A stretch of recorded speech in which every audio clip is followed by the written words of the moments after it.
샬롬, 목적이 이끄는 삶 11번째 시간입니다. 오늘도 함께 하시는 귀한 성도님들에게 하나님의 은혜가 풍성히 임하시기를 소원합니다.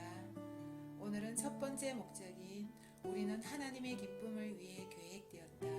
네 번째 시간으로 하나님의 좋은 친구 되기입니다. 하나님은 우리의 가장 친한 친구가 되기를 원하십니다. 우리가 하나님의 이름을 떠올려 보면 하나님은 창조주, 주인, 심판자, 구세주, 아버지, 구원자 등 이 외에도 많은 이름을 떠올릴 수 있을 것입니다. 그런데 놀라운 사실은 전능하신 하나님이 우리의 친구가 되기를 원하신다는 것입니다. 사실 우리는 하나님의 계속적인 임재 가운데서 살도록 만들어졌습니다. 하지만 타락한 이후 그 이상적인 관계가 사라지게 되었습니다. 그러다 보니 구약 시대에는 몇 명만이 하나님과 우정을 나눌 수 있는 특권을 누렸습니다. 성경을 보셔서 아시겠지만 그 시대에는 친밀한 우정의 관계보다는 하나님에 대한 두려움이 더 보편적이었습니다. 그런데 예수님이 이 상황을 완전히 바꿔놓으셨습니다.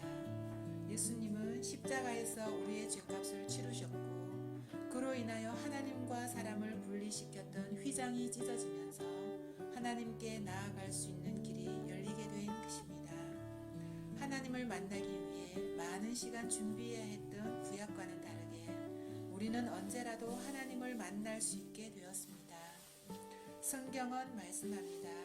로마서 5장 11절입니다. 그뿐 아니라 이제 우리로 화목하게 하신 우리 주 예수 그리스도로 말미암아 하나님 안에서 또한 즐거워하느니라. 이처럼 하나님과의 우정은 하나님의 은혜와 예수님의 희생만으로 가능한 것입니다. 그래서 찬송가 369장을 통해 우리는 고백합니다. 죄짐 맡은 우리 구주 어찌 좋은 친구인지. 또한 이를 위해 우리에게 말씀도 주셨습니다. 고린도후서 5장 18절 새번역 성경입니다. 이 모든 것은 하나님에게서 났습니다. 하나님께서는 그리스도를 내세우셔서 우리를 자기와 화해하게 하시고 또 우리에게 화해의 직분을 맡겨 주셨습니다. 뿐만 아닙니다. 특별히 예수님께서 친히 말씀해 주셨습니다. 요한복음 15장 15절입니다. 이제부터는 너희를 종이라 하지 아니하리니 종은 주인이 하는 것을 알지 못함이라. 너희를 친구라 하였노니 내가 내 아버지께 들은 것을 다 너희에게 알게 하였음이라. 이 구절에서 친구라는 단어는 얼굴 정도 아는 것이 아니라 아주 가깝고 서로 신뢰하는 관계를 의미합니다. 하나님은 나를 그러한 친구로 그 모임의 일원으로 두고 싶어 하십니다. 또한 하나님은 우리가 그분의 영광과 사랑, 진리, 그리고 목적을 깊고 친밀하게 알기를 원하십니다.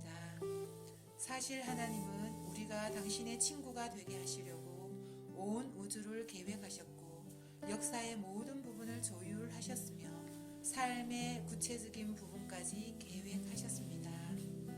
그렇다면 하나님이 좋은 친구가 될 수 있는 방법은 무엇이 있을까요? 총 6가지의 비밀을 말씀해 드리겠습니다.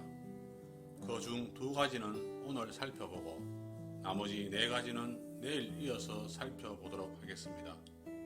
첫째, 끊임없이 대화하는 것입니다. 하나님과의 우정은 모든 삶의 경험을 하나님과 나눌 때 이루어지는 것입니다.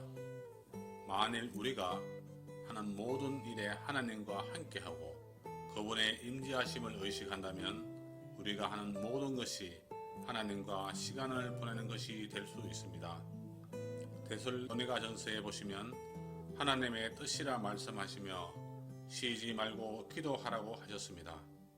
여러분, 쉬지 않고 기도하는 것은 쇼핑할 때나 운전할 때 혹은 일을 하거나 하루의 일과를 수행할 때 하나님과 대화하는 것을 의미합니다. 따라서 우리의 생각을 바꾸십시오. 태도를 바꾸십시오.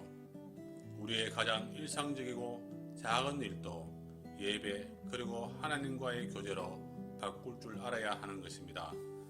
하나님과 우정을 맺는 2번째 방법은 하루 종일 그분의 말씀을 생각하는 것입니다. 이것을 묵상이라고 하는데, 성경은 우리에게 하나님이 누구시고 무슨 일을 하셨으며 그리고 무슨 말씀을 하셨는지에 대해 묵상할 것을 계속해서 권고하십니다. 사랑하는 성도 여러분, 그분이 무슨 말을 하셨는지 모르고서는 하나님의 친구가 될 수 없습니다. 하나님의 친구가 되기 위해 계속해서 묵상하는 훈련을 하십시오. 걱정은 우리가 반복해서 하는 생각 중 하나입니다. 이젠 걱정을 반복적으로 생각하지 마시고 하나님의 말씀을 반복적으로 생각하는 훈련을 하시기 바랍니다. 우리의 관심을 걱정거리에서 성경 구절로 돌리면 우리의 걱정은 줄고 하나님과는 더욱 친밀해질 것입니다. 시편 25편 14절을 함께 읽어봅니다. 여호와의 친밀하심이 그를 경외하는 자들에게 있으며 그의 언약을 그들에게 보이시리로다. 여러분 기억하십시오.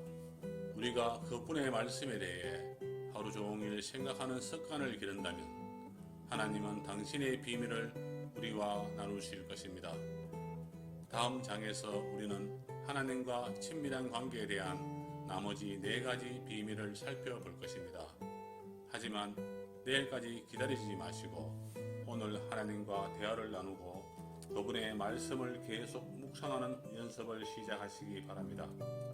여러분, 기도는 우리가 하나님과 이야기할 수 있게 해줍니다.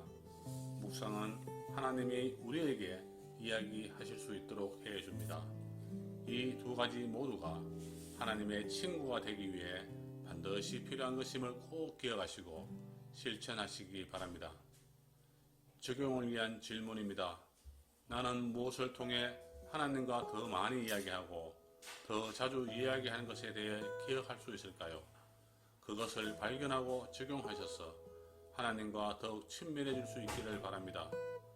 오늘도 함께 하신 귀한 성도님들께 감사드립니다.